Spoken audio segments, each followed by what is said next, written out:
Les vraies voix Sud Radio, ça fait du clic sur les réseaux sociaux. Et au top clic, Félix Mathieu, c'est un triste anniversaire très commenté aujourd'hui, 1 an de guerre en Ukraine. Et il y a 1 an, la Russie agressait l'Ukraine. Écoutez très attentivement ce que disaient les oppositions politiques françaises, écrit Laurent Seignis, qui joue au petit jeu des archives cruelles sur Twitter. Cruel pour Éric Zemmour, Jean-Luc Mélenchon et Marine Le Pen. Le problème de l'Ukraine n'est pas, si vous voulez, que la Russie menace d'une invasion, je n'y crois pas. La Russie n'a aucun intérêt. Il y a des dizaines de milliers de personnes, de soldats russes qui sont postés à la frontière.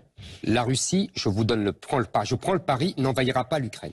Je considère que ce sont les États-Unis d'Amérique qui sont dans la position agressive et non pas la Russie. Vous y pensez à une invasion possible? Non, mais je ne le crois pas du tout. Je ne vois vraiment pas ce que les Russes feraient en Ukraine. Archive cruelle, je vous l'avais dit, en ce premier anniversaire de l'invasion russe de l'Ukraine, avec pour l'occasion plus léger, quoique une photo prise depuis l'espace et partagée par l'astronaute français Thomas Pesquet. Tous les anniversaires ne sont pas bons, écrit-il. Aujourd'hui marque la première année de conflit en Ukraine. Pensez à tous ceux qui sont touchés par ce drame. Faisons en sorte que ça s'arrête. Voici une photo de Kiev que j'ai prise avant la guerre. Et Pesquet partage cette immense image pleine de détails qu'on peut voir en zoomant. Pour la réaliser, il avait à l'époque en fait collé plusieurs clichés quartier par quartier. C'était en 2021, donc quelques mois avant les destructions.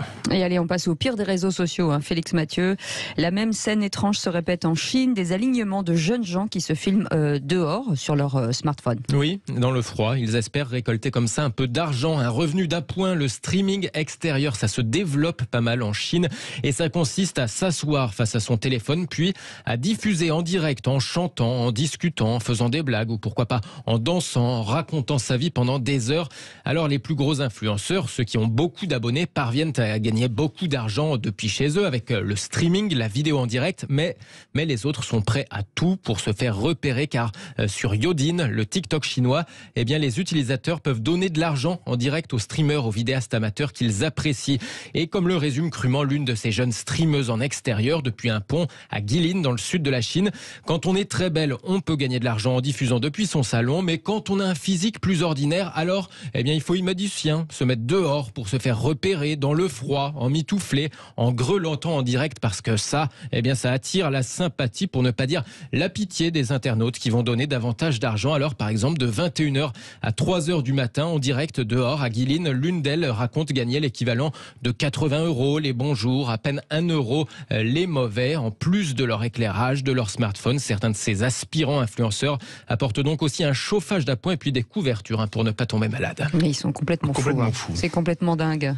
Je crois qu'on a perdu Philippe Bilger. Oui. Il pense déjà à sa prochaine vidéo TikTok. J'étais en train de me questionner là-dessus. Je vois pas. Moi, je m'imaginerais bien. Sur un pont avec des petites couvertures là. Remarquez Philippe, David, si on les mettait tous les trois dans le froid, on les met en direct et on voit celui qui gagne le plus. C'est cruel.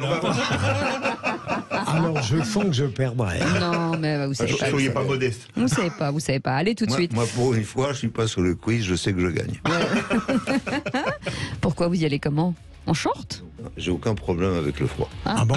D'accord, très bien. Moi qui sur le plan intellectuel que je suis pas frileux. Pas mal. Et encore, je me vante.